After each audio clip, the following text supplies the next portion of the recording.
Welcome to TMZ Live. Harvey Levin here. How's here? Welcome back. Thank you. How was the marathon? New York Marathon? 26.2 miles. I did not. To be clear, I did not His run. sister ran it. Supporting my sister was running. Anyway. That's awesome, and she did it for a good cause. Yes, she did. Okay, we are going to start with Kyle Richards and Mauricio Umansky. Now, we told you over the weekend that Kyle made a really curious comment because they've always said that they're separated. But not talking divorce. But she dropped the divorce word during BravoCon. Right. She's was talking to reporters, and the way it's being described to us is slipped out. But when you hear it, I just don't know that it's. I don't think it's fair to say it slipped out. That's not a word that just slips out unless it's in your mind for some reason. So it got us thinking. Well, if it wasn't just a slip, and if they are talking divorce, what is the status financially between the two of them? Because there's a lot of money. A lot of money. She makes millions of dollars. She has made a lot of money off of Real Housewives. He has one of the most successful real estate companies in the world, with the agency. And Forbes estimates he's worth $100 million. And who knows, it could be more than that. So we found out, no prenup. No prenup. So, again, now what we're told is that they are not themselves talking to each other about divorce, but it's clearly, the reason that we looked into this is because it's clearly on, at least on Kyle's mind, because that word came out. Right. There's no active conversation about a divorce, but that we know of. And we should say one of the reasons they don't have a prenup, because you look at them and you say, oh my God, they're so wealthy and everything else. They've been together for a long time. They've been together 27 years. And when they got together, Mauricio was in the fashion industry and actually got fired. They were living in kind of a crappy apartment. And they were poor, and that's the way they viewed themselves. Relative to what they are now. The way they viewed themselves. And so nobody would have talked about a prenup. That's right. And guys, I think if this did go to divorce, if they did move forward and actually get the divorce, Kyle would probably get a good chunk of money from the agency. You have to remember, Mauricio started the agency in 2011. Real Housewives of Beverly Hills, which Kyle has been on since the first season, started in 2010. She heavily has promoted the agency on the Housewives for the last several years. So she's kind of been a marketing tool for Mauricio and the agency. So one would assume that she would get some nice cash from the agency. Also, remember, there's California. And there's no, if you don't have a prenup, you build what you build together when you're married. But that's the point, and that's what's so interesting about this, that look, if, say Mauricio's worth $100 million, that's not his, that's theirs. And it's 50-50. But the bigger issue is when, if it happened, and again, they're saying they're not talking divorce, but if it happens, then the question becomes, does Kyle have a stake in the agency? And this is usually something that gets negotiated. But it's not just, okay, I'll give you $50 million. She could decide she wants an actual stake in the agency, right? Because she could say, I helped build this, so I'm just not walking away with the cash we've already accumulated. I'm partly responsible for the agency, so let's negotiate something. So going forward, I get a cut, or you buy me out or something like that. This happens very frequently in these divorces where two people have helped build a business and then they separate. So this could be more complicated than just a straight, I'm out. But what Kyle is saying, and she said this at BravoCon, is they're not talking divorce, and she said that the divorce word slipped out of her mouth. It sounds like she wants to work things out, but it... Well, here's what she said, and let's figure out what's what. I love him very much. Also, I misspoke on the carpet today. 2 times I had to correct someone when they said divorce. I said separated, and then I went and said it, and then it went everywhere, so that was my bad. Okay, okay. We're still good, amicable. Amicable does not mean not getting divorced. I just want to say that. Yeah. That you can be amicable. Gwyneth Paltrow was amicable. Right. And so you get divorced. So it doesn't mean that they're not. And again, I go back to what you're saying. I know they have said we're not talking about it. That word doesn't slip out if you're not thinking that. It just doesn't. Ronald, San Francisco. Divorce is the new marriage. They're staying together, not for the kids, but for the rent. They're not going to break everything up. There's too much money. Rent is too expensive. Business is too expensive. So they're going to stick it out. Money's an issue. I mean, it is an issue in a lot of these marriages where so much is at stake. Yes. Okay, we're moving on. Yes, to a big night for people in fashion. The Council of Fashion and Design of America, CDFA? CFDA? I don't know. The Oscars of fashion. See, the Oscars of fashion. All right, so I don't know fashion, Charlie. You don't have to yell at me. Look at us. But it was a very, as you would imagine, look at that, swanky, fashionable night. Kim Kardashian, all in black. Oh, she looks amazing. Yeah. You guys, this was star-studded. So Anne Hathaway was the host. She had actually replaced Sarah Jessica Parker, who was originally supposed to do it. Naomi Watts was there. Kim, obviously, like you said. Serena Williams was honored at this event for kind of changing, fashion and tennis. Yeah, just absolutely star-studded. Gwyneth Paltrow, she got an award, or she presented an award, right? Right. Stepped in. It was very swanky. I didn't know that this was such a big deal. I always thought of the Met Gala as the big fashion event. I think the same thing. But I got to tell you, the Met Gala is more like a costume type event. This is like very fancy. It's an award show, so people are going there dressed to the nine. It's all about what designer dresses you, and everyone looked great, by the way. And Charlie, you tell me if I'm wrong here, but I know you will. To me, everyone seems more dressed to impress for this, than the Met Gala. Like the Met Gala, like you said, is sort of like it's a costume party thing, and like a lot of people look ridiculous to the common eye. And this, everyone just looks phenomenal. I mean, there's a difference, between going to your work Christmas party versus a Halloween party. So it just depends on what the themes are and what you're dressing for. And this is more like high fashion, ball gowns, and since you're mentioning party, let's talk about the birthday party that followed. Yeah, because Kim did double duty right after the CFDA. She went to Odell Beckham Jr.'s birthday party. There have been lots of rumors. By the way, notice how the outfit changed up top a little bit for the party? Yeah, she got sexy. She sexied it more up cleavage, for open her it up possible there. man. So there's been a lot of rumors that her and Odell are dating, and that kind of went silent. It kind of died down. The news died down for a little bit, but now these romance rumors are back up and rumbling again because she totally showed up, which, dressed to kill. But yeah, I don't know what happened inside, but ooh. Supposedly, they're saying they're just friends. Who knows? Right. But the best relationships you started as just friends. That's true. Just saying. God. Boy, Kim Look is at the just décolletage. I was just looking at that because remember she was saying after she said that she wasn't going to wear jewelry anymore. Jewelry is back in her life. Yeah. In a big way. Charlie, don't I get credit for décolletage? Yes, you do, actually. I was pretty impressed, but then I wondered who told you that word. Nobody told me that word. Oh, right. You just over the years. You picked it up the way Kyle mentioned divorce, right? Okay, I got it. My name is Brian from Daly City. I was just shocked listening to the story that Odell is dating Kim K. I wonder if he's heard of the previous athletes that have dated her.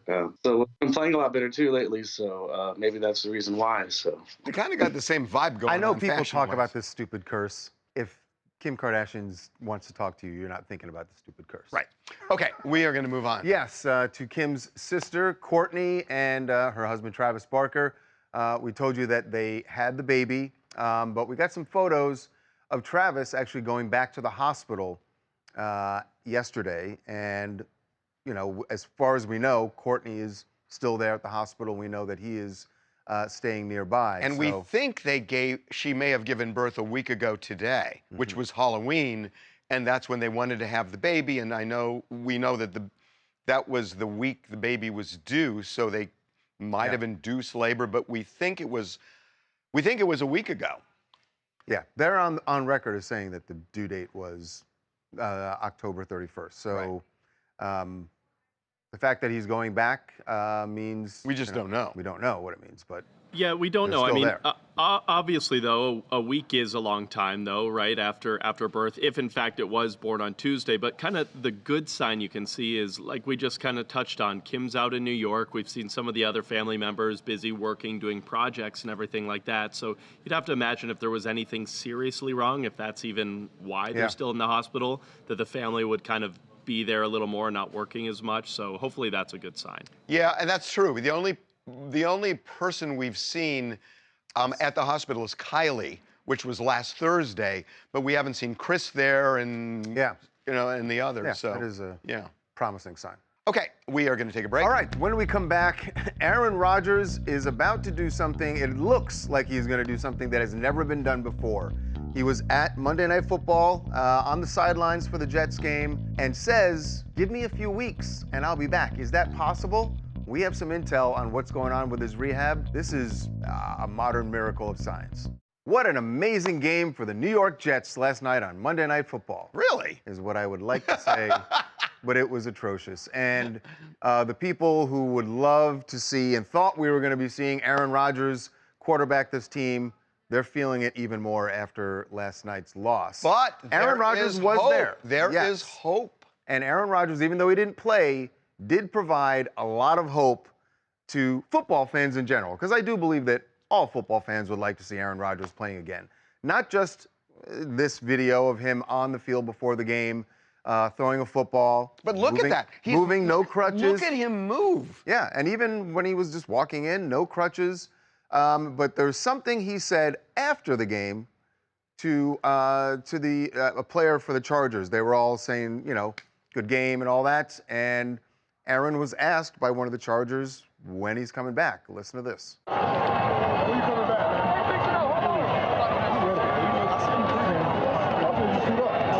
man? A few weeks.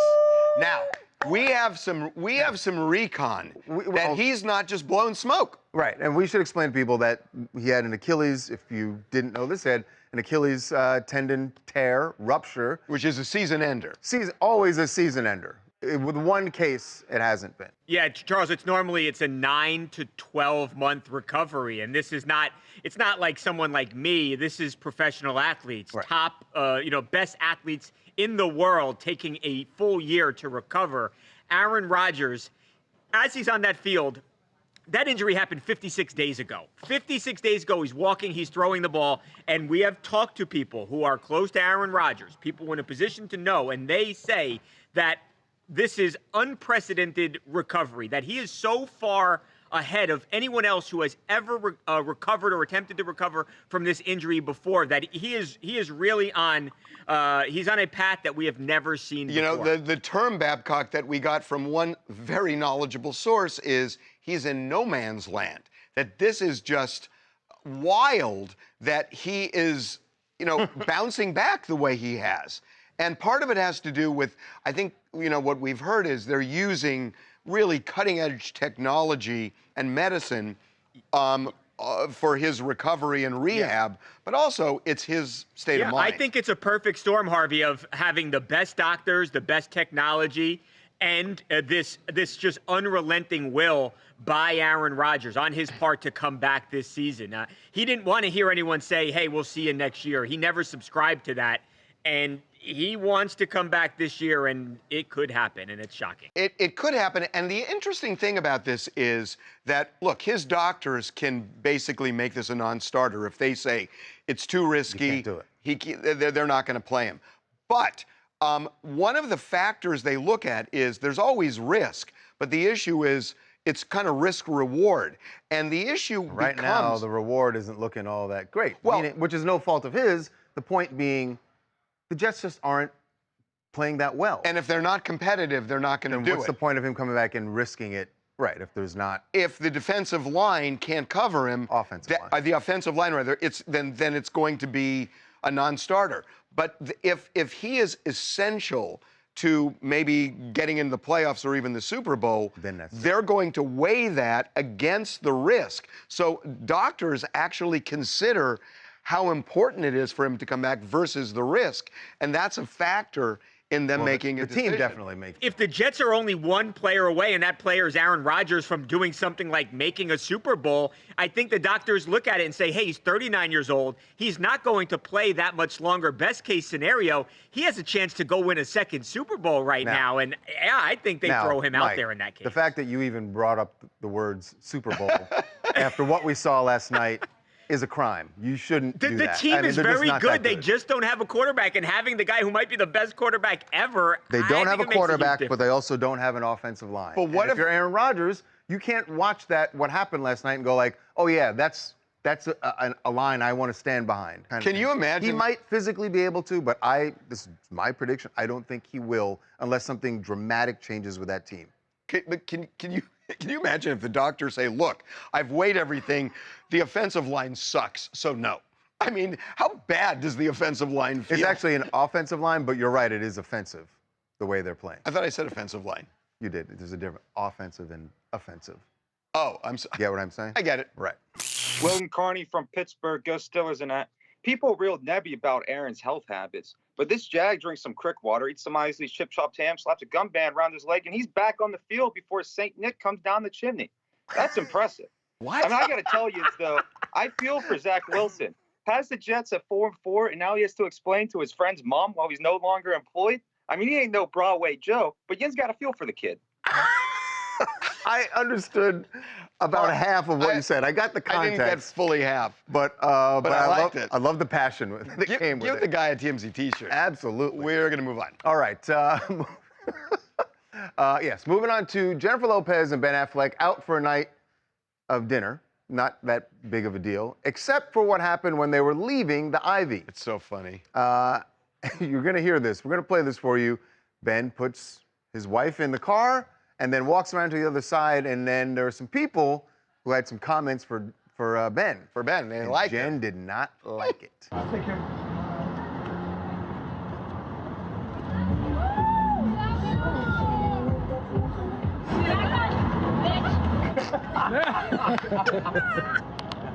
So you saw there was a car that slowed down next to theirs. Some people noticed it was Ben Affleck and did a little cat call. That is hysterical. That is hysterical. And Jen noticed it too. It's like, back up, bitch. This just shows how down to earth and real she is, because there have been times where I've gone out to dinner with my husband and the server will be flirting with my husband, and I just want to say something so bad, but I haven't gotten my food yet. I'm so afraid that they're going to like spit in my food or something. So it's just so relatable that like, it's kind of nice and refreshing to know that people like still want Ben Affleck. I mean, he's kind of in his older age. He's married. He's got kids. Wow. Some of that stuff may not be as attainable. Nikki, jeez. Oh my gosh. Oh my bury him right there. He's like, what oh, are you saying? He's really got nothing to live He for. still got it, apparently. The girls in the Tesla on the other side of the car wanted him. Yeah, I mean, he's a good-looking movie star. Jeez, wow. Nikki. Wow. He should be grateful that someone actually noticed him. And isn't it amazing that he can still drive? Oh, my God. I want to hear more about these people hitting on your husband, though. Hey, this is Tom Johnson from Chicago. It was cool to see that Bronx come out of Jennifer Lopez right there. You know, she told you the last time she was with Ben and Jenny from the Block. That wasn't a single. That was a threat that went platinum. You better leave her alone. That's funny. I love that. A threat that went platinum. Okay, we are going to take a break. All right, when we come back, we're going to be joined by the mayor of Denver. Mayor Johnston has gone to D.C. demanding something from President Biden. That is billions of dollars in aid for several cities around the country where the flood of migrants is just too much. You heard the New York City mayor say that it's going to crush the city. Denver's mayor has issues too. He's going to be here to discuss this. And is there a way to solve this? He thinks so. You will hear how. The numbers just don't add up. And what it does add up to is a serious crisis with migrants across the country. And you know, President Biden is clearly aware that this is an issue, but certain mayors in this country have sort of been leading the charge here to let the Biden administration know how serious this is becoming. You know, there are busloads of migrants who are being sent from the border in Texas, in San Diego. They're being sent to several cities across the country. But last week, there were 5 cities in particular, LA, New York, Chicago, Houston, and Denver, who sent a letter to President Biden saying we need $5 billion in aid. What doesn't add up is that President Biden had already asked Congress for $1.4 billion in aid. So he's asking for one number, but the mayors are saying the problem is way worse than you know. And, you know, how are they going to bridge that gap? One of the mayors last week, the mayors of Chicago and Denver went to Washington, D.C. to discuss this with President Biden. And we have joining us today the mayor of Denver, Mike Johnston, to tell us how they're going to deal with this. Can this be dealt with? Mayor Johnston, welcome to TMZ Live. Thank you so much for having me, gentlemen. It's an honor to be with you. We so appreciate it. Gosh, you know, I want to get into how you were received in D.C., but I got to tell you, as somebody who kind of loves politics and loves watching politics, it's just become so hollow that every time you hear people in Washington talk about the immigration crisis, they start with, well, it's a very complicated issue. And you know what they're saying is, we don't know how to solve it. Right. And it is just getting worse and worse. And I've heard that so many times. Is this a solvable problem without turning off the spigot? You know, I think this is a solvable problem. And that's one of the reasons why we wanted the mayors to come and raise our voices is we're not partisans, we're not ideologues, we're just people that run cities. And we want to make sure we have cities that are welcoming to migrants and cities that can support the rest of the services we need. And I actually do think there is a common sense solution. I'll tell you the way the problem shows up in my city is we have migrants who arrive here and I go and visit them. I speak Spanish, so I'll talk to them and they'll say only one thing. They'll say, thank you so much. I don't want any charity. All I want is a job. Where can I find a place to work? And at the same time, I'll have my phone ringing from CEOs who will say, I got 200 open jobs in my company. Can I please hire those people that are here? So we have folks that are here that want to work. We got employers who want to hire them. We have a federal government who stands in the way of our ability to put those people to work in jobs that are open. And so what we really push them to say is we want to do more work authorization, whatever they decide they want the entry policy to be. Whoever is coming across the border, if they have a work authorization when they arrive in the country, they can be very successful in cities like Denver or Houston or LA. If they don't, then they are destined to have to try to work illegally or live on the streets and the tents that you're seeing. And we think that's not the right outcome for them or for us. Well, Mayor Johnston, in your city in particular and cities like Chicago as well, as winter is coming, how are you bracing to deal with this? Because you're right, the weather is going to become a major element of this in housing all the people who are arriving in your city. Yeah, and we had our first snowstorm last weekend. We're already at that stage where it's going to be getting cold and far too cold for people to be outside. And so we do have cold weather shelter where folks can go for short term. But even you can do that for a night or 2 nights, we know ultimately you got to find a way to pay the bills. So you can get rent on an apartment or you can pay for food. And so this is why we're so focused on work authorization. And again, I think for folks who've traveled thousands of miles to get here, they did all that hard work because they wanted a chance to work hard here and support themselves and their family. It doesn't make sense for us to put them in a shelter and say, just sit here and don't work because we won't let you. When I watch what has been happening over the last year, it reminds me when I was a kid in the 60s when the trope was not in my neighborhood. And, you know, for many, many years, you know, Texas has complained that we're getting swarmed and some other states. And then on the other hand, there have been other cities that have created these kind of sanctuary havens where it's all been manageable. And then suddenly, when it starts to fan out, suddenly you hear the mayor of New York saying our city's getting destroyed. And it feels like kind of a not in my neighborhood kind of reaction.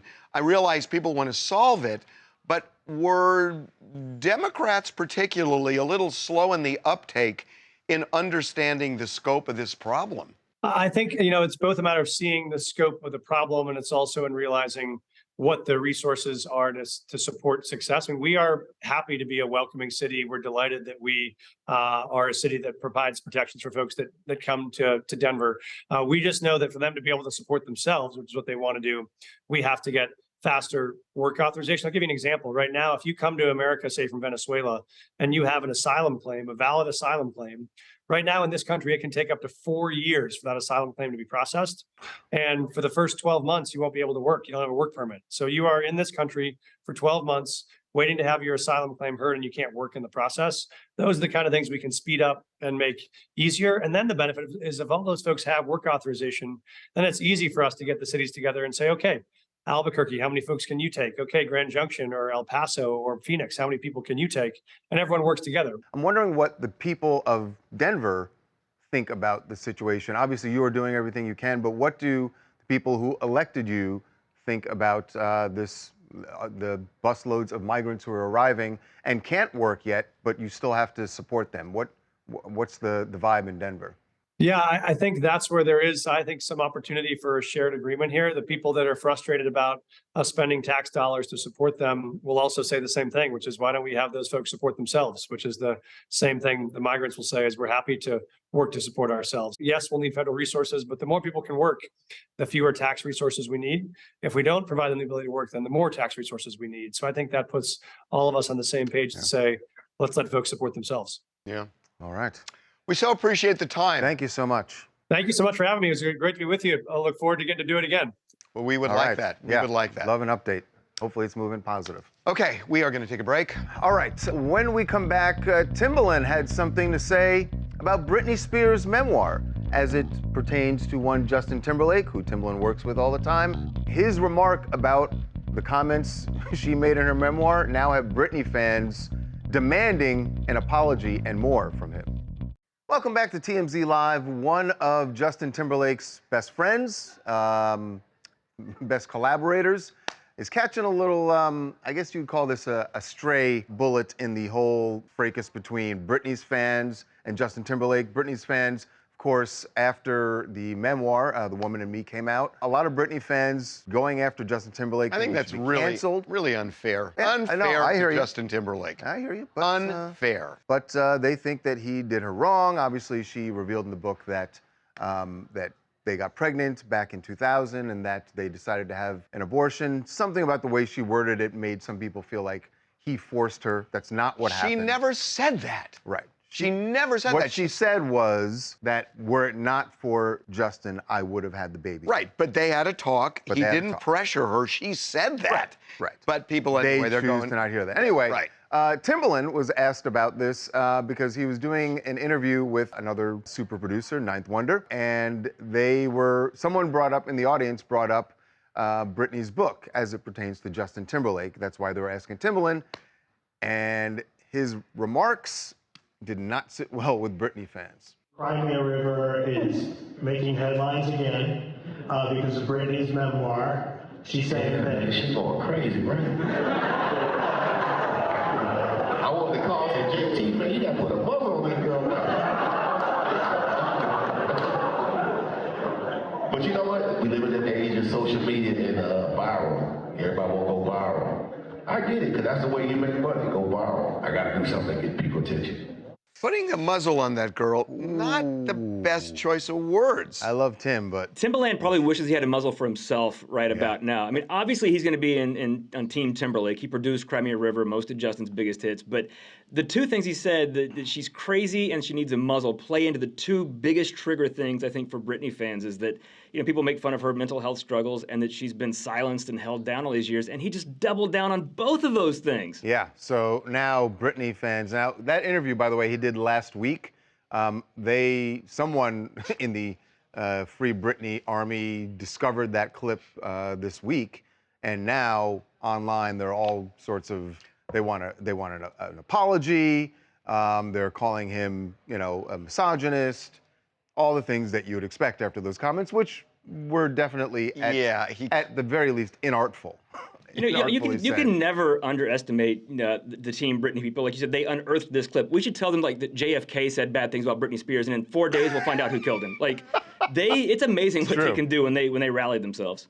I can't believe you're saying that. I was just looking at the Zapruder film today. Yes, you were. No, I swear to God. I looked over at Cameron's desk, and you saw me. I was literally going over. Telling his assistant, now go to frame 213. Well, no, we're going to have 313. We're going to have Rob Reiner on later this week, and we're going to actually be talking about this. Yes. And anyway, I don't know how we got from Britney and Justin to This is a Pruder film. My mind. Sorry, I should have known that. That's Harvey's trigger word. I should have watched saying JFK. Yes, exactly. Sorry. Lex from Atlanta. Back to Britney. I just think that with Timbaland, it was a poor choice of words, and that he shouldn't tell her that she needs to be quiet about her truth. Yeah, I think if he had it to do over, maybe that he would have certainly worded that differently. He was trying to defend Justin. He was And trying by to the be way, funny about it wasn't but- even about Britney's truth in this case. She said there was no argument or pressure.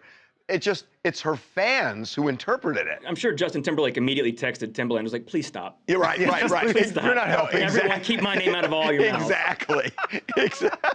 Okay, we're going to move on. Yes, to Nick Cannon and how he's feeling about one of the mothers of his children, Bri Tiesi in particular, who is on the new season of Selling Sunset. She's joined the team over at Selling Sunset, and in the season premiere, I think it was the season premiere, she made a comment about someone that she had hooked up with. That person would be is Michael B. Jordan. So here's how she said it, and then we're going to tell you, we got Nick out, and he reacted to this, but this is how Bri brought up her past with Michael B. Jordan. Who would you sleep with, celebrity-wise? Who would you pick? Michael B. Jordan. I could do that, and I've done that. And you can do that. Oh, you have? Oh my God, I would have lived through that vagina right now. I slept with all of my favorites. I'm just kidding. So what does that have to do with selling homes? Let's not get into that discussion about Selling Sunset and whether they're selling homes or not. But anyway, you know, of course, that Nick and Bre Tiesi had a baby together last year? I believe it was last year. I think it was last year. Or maybe year. it was earlier this year. Anyway, they seem to be together, certainly are co-parenting. So Photog got Nick out at LAX and asked him what he thinks about Is Bre he and jealous? Michael B. Jordan. Bre says she slept with Michael B. Jordan. I don't know. You tell me. What's your reaction to that? Hey, man, they're way before me. Way before you. All right, all right. It's the adult way to look at it. Listen, everybody got a pass, right? Everybody's got a pass. And you're okay with that, of course, obviously. Good on our buddy Nassim for getting that. That was good. That was good. Well put. And by the way, also good on Nick's reaction. Yeah. I mean, what do you want him to say? Everyone does have a past. It's a little different with celebrities because obviously these relationships are highly publicized, and she's on a TV show that clearly probably needs ratings, so maybe says some things. But right, and Nick knows he that handled also, it pretty right? maturely. Yeah, and Nick knows that she's on a reality show. Also, and being she's Michael gotta- B. Jordan's sloppy seconds isn't too bad. Oh, God. I'd take No, that. but Devin's right. I mean, it's like, what is he supposed to do? Get I don't so think mad Nick about Cannon this? thinks about himself in those terms. But it is Michael B. Jordan. And also, Nick knows, by the way, he's got a pass. So there's no way, you can't be the guy in the glass house throwing stones. Well, when you got 28 kids. Right, he's got a pass and a present also. I mean- So. Sophia from Connecticut, and bravo to Nick Cannon because everyone does have a past, and he has a present, and he shouldn't dictate anything to anybody. He wasn't, All though. good. Yeah, and he won't, exactly. That's why it was perfect response. Right. Well said, Nick. Okay, we're going to take a break. All right, when we come back, there is tragedy here in Southern California related to what's happening in Israel. At a pro-Palestine rally, an elderly Jewish man has been killed. We will tell you what happened and the search for the suspect, the person who assaulted this man. This is getting really, really bad. Just last week, we were talking about the rallies, whether they be pro-Israel, pro-Palestinian rallies that are happening around the country, and hoping that things would remain peaceful, that there can be peaceful protest. That did not happen in a Southern California town, Thousand Oaks, which we talk about Thousand Oaks a lot. It's where Britney Spears lives, but there was a pro-Palestinian rally going on over the weekend, and there was a Jewish man who was there. There were actually... It was a counter demonstration. Yeah, it was a counter demonstration.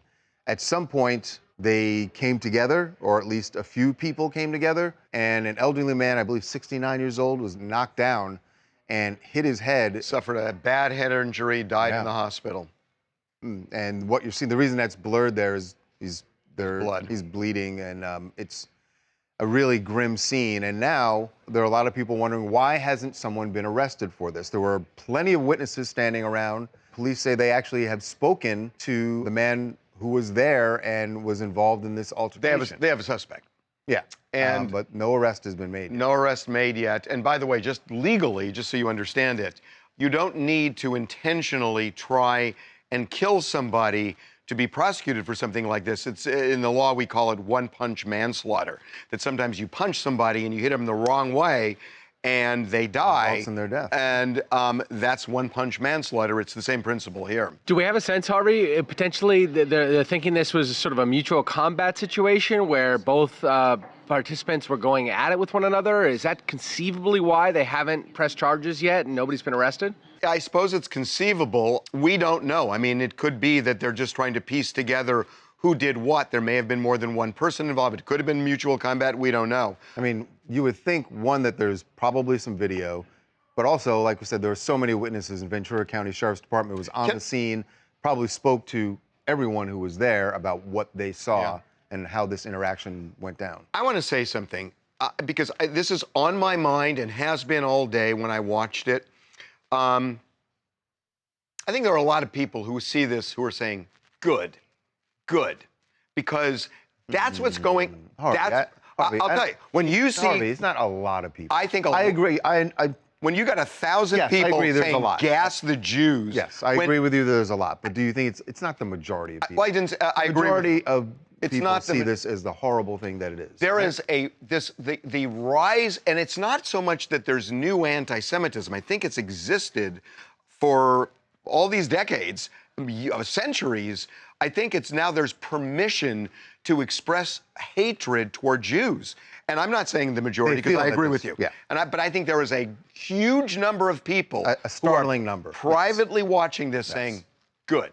And I think that's where we are today. Hi, sorry, calling from Kentucky. I'm deeply saddened to hear about this situation with Paul Kessler. I mean, it's really important for these communities to come together in times like these to promote understanding, dialogue, peaceful coexistence, regardless of different perspectives. I hope for a swift resolution to this unfortunate event. R.I.P. Paul Kessler. Really awful. Okay. And I hope we don't see that replaying at other rallies around the country. Why am I pessimistic about that? Because I am. Because you are. I really am. I will say this, though. It's a little slice of optimism.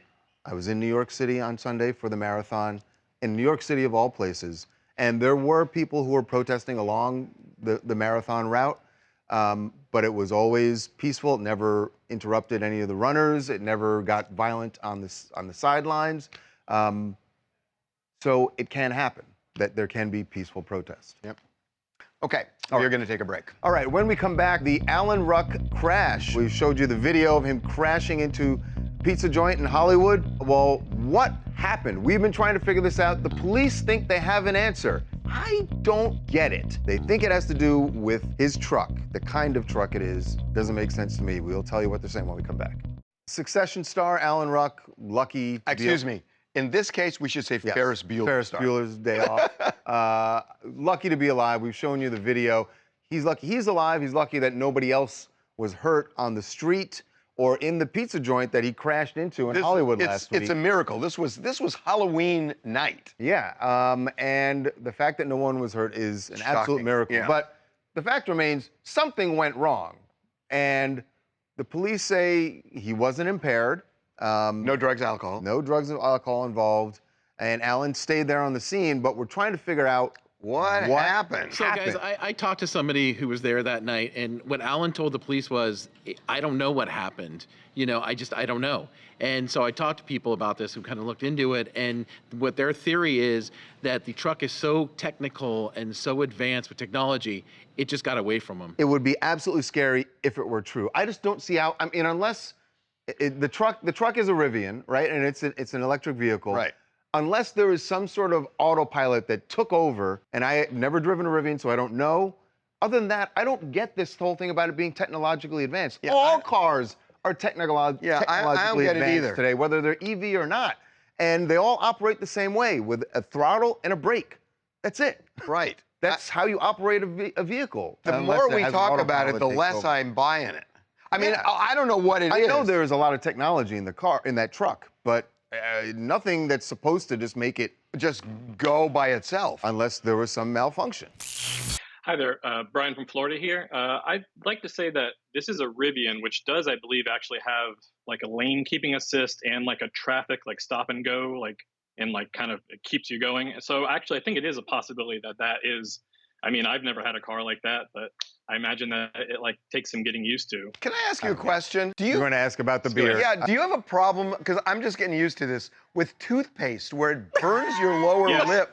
Is that right? Anything with, especially like food and soup. This is a real investment in time and cleaning and maintenance. It's real hassle. Exactly. Okay, I just wanted to know. What else do you guys want to talk about? Hey, this is Dre from Kansas City, and I know we were talking about the Aaron Rodgers situation. What Aaron Rodgers needs to do is stay off of his Achilles. We've seen this injury with Kevin Durant. Aaron should not have to, I know he wants to get New York to the playoffs, but I would just, think about my health and come next season, I'll be a lot better instead of, going back and possibly re-injuring that foot so early. Okay, one more. Hi, Tanea from Hartford, Connecticut. My comment is for Kim K. It looks like she had a lot of fun at her birthday party, stepping out with some new people, getting over this divorce. North is doing great. She's super funny. So it seems like she's having a blast and building her legacy. By the way, not her birthday, it's Odell's birthday. It's Odell's birthday party, but yeah, she definitely was having a good time, or at least it looked that way. And she certainly looked great. Yes. We're going to take a break. All right, when we come back, Katy Perry's residency in Vegas is over, but she's not leaving Vegas. We're going to show you where she was partying, maybe celebrating the end of her residency, a little time off. Well, Katy Perry has seen the curtain come down on her residency, over as of Saturday night. Very successful, by the way. Yes, very successful. But she did not get out of Dodge as soon as her residency was over. She actually stayed in Vegas and did a little partying. Went to someone else's show. Oh, the Chainsmokers. Yeah. She went to go hang out with the Chainsmokers, grabbed a mic. I'm sure the last thing she wanted to do was perform. But she did. But she did a little bit. Orlando Bloom was there with her. They had a good time. I always think that the people, like if you've been in Vegas doing a residency and you had to be there for a certain number of days or whatever it is, that when you have the chance to get out, get out. I would. But maybe that's just me because usually I've lost money. Yeah, exactly. Vegas is different for different. People. Yeah, it's like what she's doing and what you did. Good point. Ultra. God, eighth grade Spanish is gone. Un ultra storia. Something like that. We'll see you tomorrow. We apologize.